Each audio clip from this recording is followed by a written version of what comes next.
I felt compelled to come on today and do this video because a lot of this has been going through my mind. And I've been thinking a lot about, um, I guess, linguistics or words or whatever. And the word Christianity or even Christian today to me, and as a quote unquote Christian, um, or maybe not, because I'm going to talk about that in a minute. But as someone who loves and follows Jesus Christ, as I do, and always will, that's one of my two non-negotiables in life. My soul and Jesus Christ. There's two things I say are never for sale.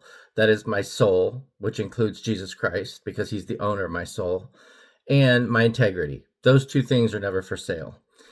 They're not to be pompous or anything like that, but they're not for sale. But I wanted to jump on because I think it's important that we discuss what um, is currently happening, at least here in the United States and in North America, and how the word Christianity to me is almost becoming like a bad. It's got a bad connotation anymore. It's got a bad term, and it's sad because I don't identify as a Christian in the sense of the the political climate, the the way that the word is used and the way that the Bible is weaponized in a way, in a fashion that is just counterproductive to everything that I believe that Jesus Christ himself stood for.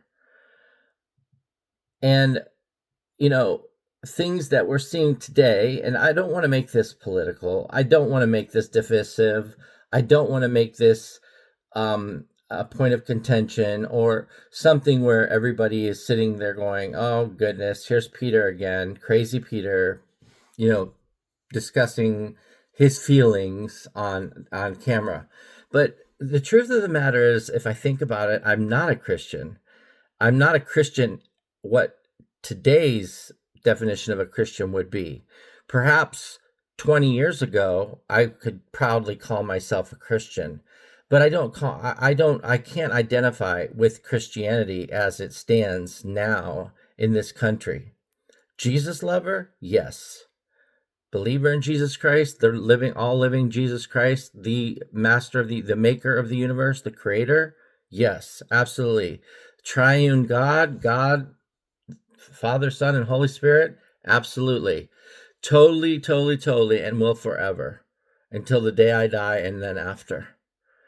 But on this plane, in this universe, in this world, and maybe this is again just logistics or just linguistics, maybe this is just vocabulary or just work. Wow, some light just poured in. Wow, maybe that was a sign.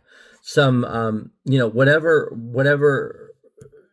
we want to call it today. It is a little difficult discussing because it's hard for me to I'm not denouncing anything. I'm not denouncing Jesus Christ. I'm not denouncing Christianity in the sense of what I know a Christian to be. Christianity as defined is a follower of Christ, I believe. I should have looked that up before even doing this video, but I didn't think about that. The actual definition of Christianity, but I believe it is one who follows Christ, one who loves Christ, or one who worships Jesus Christ. Those things are all true for me, but the word has become tainted now, just like a lot of other things have become tainted.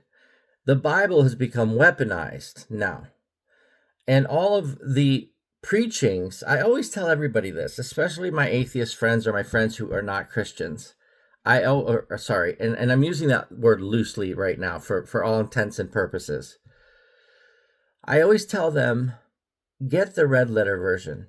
Get the red letter version of the Bible. Don't read the Bible and like from Genesis to Revelation. Don't read the Bible that way. Get the red letter version where Jesus speaks. I'm filling my little diffuser right here, and I'm going to diffuse some essential oils while we talk, or while I talk.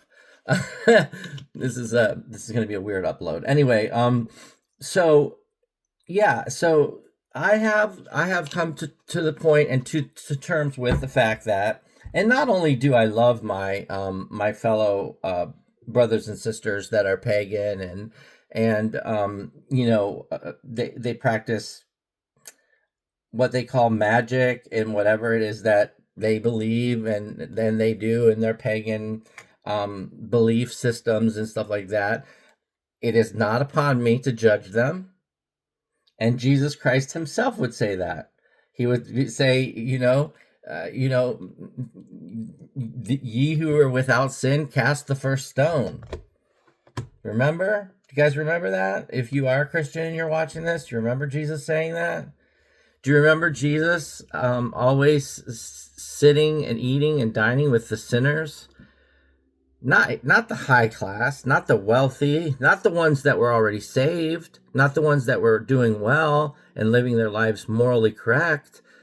He always ate and conversated and hung out with the ones who needed him, the ones who were the thieves, the adulterers, the fornicators, the whatever,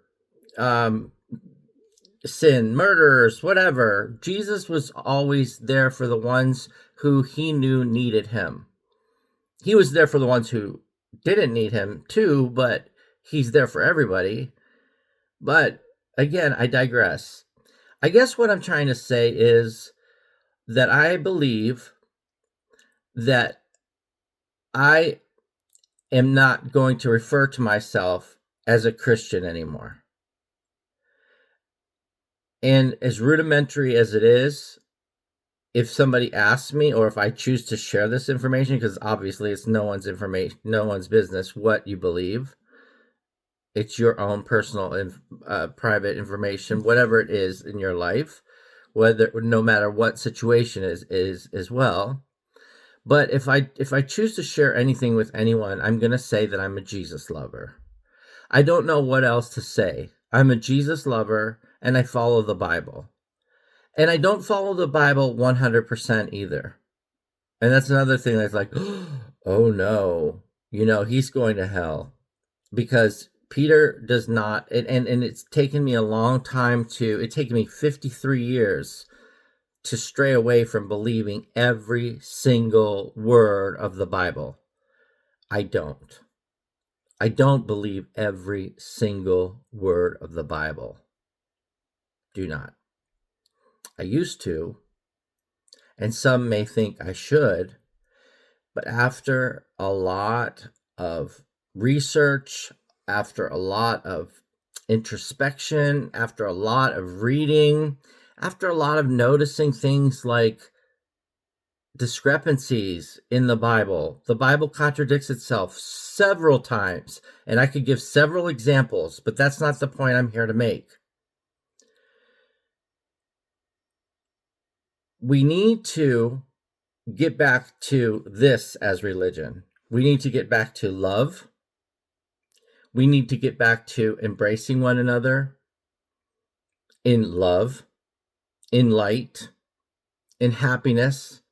We need to get back to wishing each other well, despite who or what they are, despite what they've done to us, despite whether or not they've smited us. We need to get back to oneness.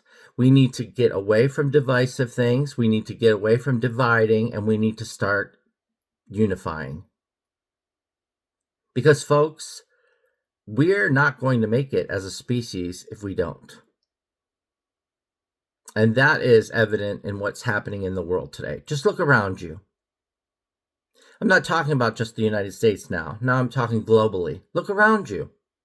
Look around you. Look at what's going on in the Middle East. Look at what's happening. These things are all things that we really need to take serious. We go to work, we buy our Starbucks coffee, $7 coffee on the way to work. We drink it. We sit at our cubicle. We do what we need to do for our 8-hour day. We take our an hour lunch break. We punch out, and then we go home. repeat, repeat, repeat.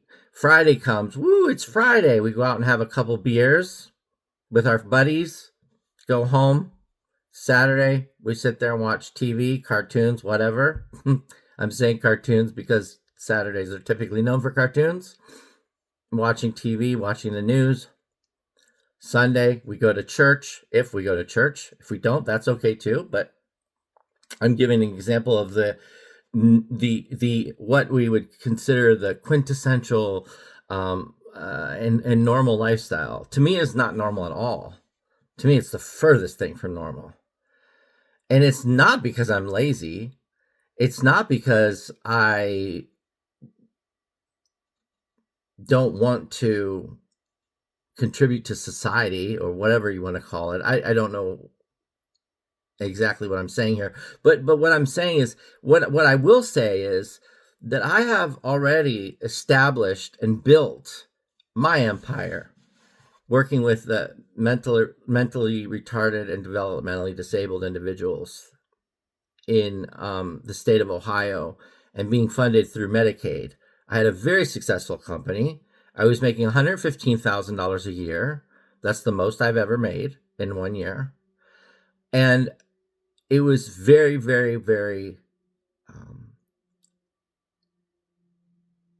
I'm drawing a blank. It was very enlightening, and it was also very rewarding.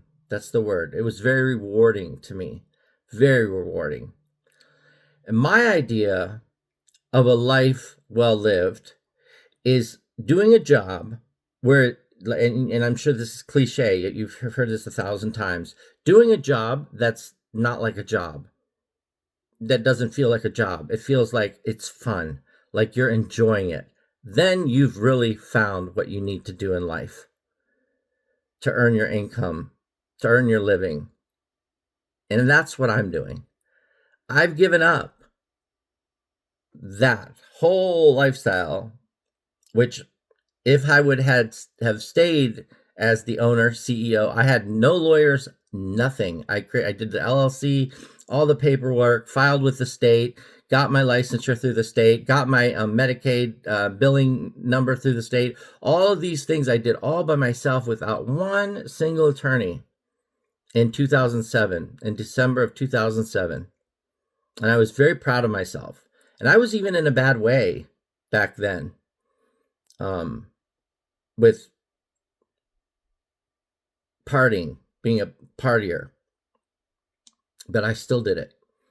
And I grew from it. And I learned so much from those individuals. They taught me more than most people with PhDs in astrophysics would possibly be able to teach me. Learning vicariously through experiences, which I did, and which I think has helped me on my journey. And I'm still on it. Still on it. I'm 53 years old. I'm still on my journey. My journey is not over, at least not yet. It could be over at any time. It could be over in the next second. But for now, while I'm on this journey, I intend to make the best of it and to live, to truly live. Because what is it? How does it serve you to live a life that you're miserable and then end up dying at 70 or 80 years old? Or if you're lucky, 90 or 100. What is the point? Personally, I'd rather not be here if that's what living is about. But when you have Jesus in your life, when you have something, a higher power, when you're able to love, or maybe have a partner, or maybe have a significant other, or a pet, or something that you love and admire and adore, like a daughter or a son, or a niece, a nephew, children, of course. It's probably one of the first things I should have said. Then you have a reason. But just because you have them, it's not an excuse for you to live miserably. You still deserve to be happy. You still deserve to do what you want to do and make your life the best that it possibly can be. And for me, that is autonomy. That is independence. my company, ironically, and it's not dead. It's the LLC is still alive, is Living for Independence LLC. That's the name of the company, Living for Independence LLC. You can look it up. It has the number 4 instead of FOR. So it's Living for Independence LLC in the state of Ohio. So if you look up sba.gov, you can look up my REIN number. There's a few other things I would like to say, and I might say on future live feeds, but I just wanted to get this out because there's been something that's been on my mind, and I've been kind of struggling with it myself on my path and on my journey. So what are your thoughts? How do you feel about this? Do you feel that we should all be ants or drone bees and go to our 9 to 5s, drink our Starbucks coffee, take our lunch, punch in and punch out, and do that to contribute to society? Or do you think we should all have a trade and something we enjoy doing? It's okay if you want to be a mechanic. That's great. If that makes you happy and you like working on cars, by all means, do it. It's okay if you want to be a teacher. If you love teaching children, by all means, do it. It's okay if you want to be an entrepreneur and sell essential oils and crystals and metaphysical items. If that makes you happy, do it. As long as you're not hurting anyone else, and as long as you're not misleading anyone else too. That's another important part of this too. Don't bring anyone into your mess. If you're depressed, and this is something I catch myself with, misery loves company. So if you're depressed, don't bring other people into your depression. If you're sad, don't bring other people into your sadness. If you're crazed, don't bring other people into your craziness. Do the best you can by others and by yourself. Love yourself first, too. That's another important thing I really had to learn. Love yourself first, not in the selfish way that you may think, but in the way that you love this body and this soul and this mind and this heart and this being. I love it. So therefore it's worthy of good things. I love it. So therefore it's worthy of the best. And then set out to achieve the best because you deserve it. You are worthy of it. I don't care who you are. I don't care if you're developmentally disabled. I don't care if you're gay, straight, bisexual. I don't care if you're a Christian or a pagan or a Hindu or a Buddhist. I don't care if you believe in black, white, or gray. Whatever it is that defines who you are, and defines or is how you treat other people. That's the second component. So love yourself, love others. Love others. This is going to sound really strange and it's not going to make sense. Love others first, but love yourself first. Does that make sense? Love others first, put others before yourself, but put yourself first. And when that registers into your head, and when that makes sense, and you get it, you'll say, oh, I get it. I get it. Now I see what he means by how I'm worthy. So regardless your circumstance, regardless of who you are, regardless of what you've done, look, the past is the past. That is yesterday. Today's a new day. Christ spoke of this himself. To let go of that.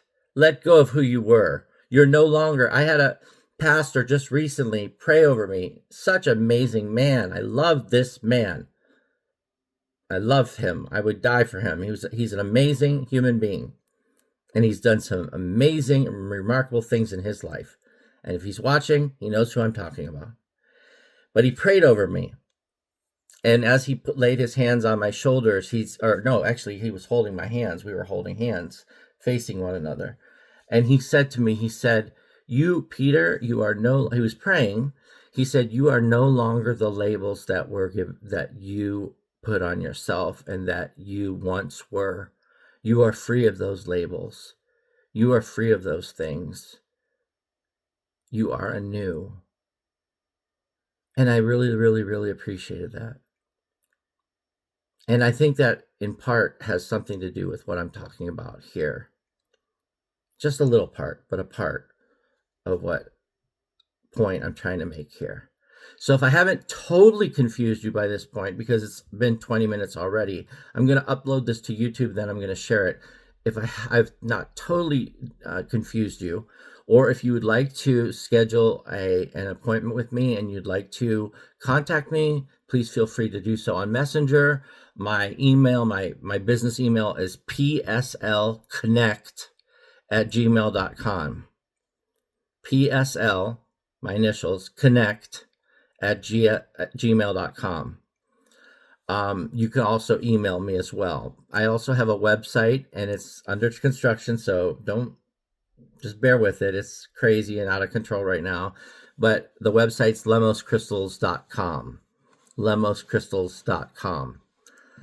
We have a lot of amazing and exciting things coming up, guys, and we look forward to a lot more exciting adventures with all of you guys, and we hope you'll jump on the ship for the ride. Try it out. If you don't like it, you can jump off. But if you like it, you can stay on for as long as you want, because we're all about love and light here at Lemos Crystals. And in general, it's again, this wasn't meant to be a plug for Lemos Crystals. This was more a dialogue that I wanted to share because it was something laying really heavy in my heart and my soul. And I guess I needed to say it out loud myself to even understand and process this in this stage of my journey. And I thank you for being here in my journey with me, in our journeys together, that we both exist at the same time, at the same place, on the same plane, in the same dimension. It's incredible. It's a miracle. Nothing is coincidence. Nothing. Everything is by design, and everything is meant to be as it is. Have a beautiful day, guys, and enjoy your September, as this is September 1st, 2025.